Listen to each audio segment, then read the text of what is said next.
Okay guys, welcome back to my channel. If you're new, please don't forget to subscribe as I've said before and like my videos. So now guys, nginiphathela udouble thinta uIsrael Zulu ke okhala ngokuthi ke aba celebrate ke naye ngokwanele noma ke aba celebrate naye kwasanhlobo nje laba ke abayi team yayo iPodacst Chill with MACG. So lapha yana ke iPodcast leyana ke noma ngizothi ke ivideo ababeyenzile ezi podcast ebandakanya yena uIsrael Zulu isiyenzeke for like 3 million views kuyona ke uYouTube.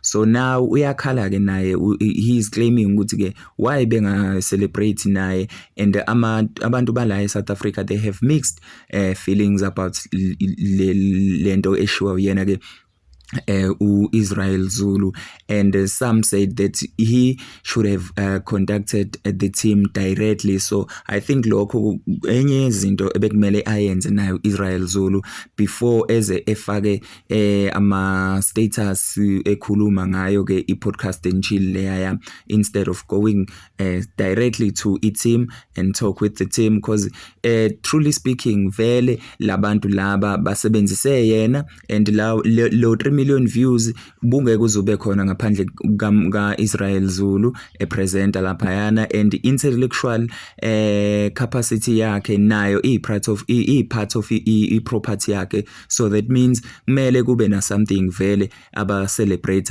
ngayo bendawonye, kumele kube na something futhi if bengakwazanga ukuthi bamkhokhele before, kumele bamkhokhele if ever there is a need to. So you tell me on the comment section.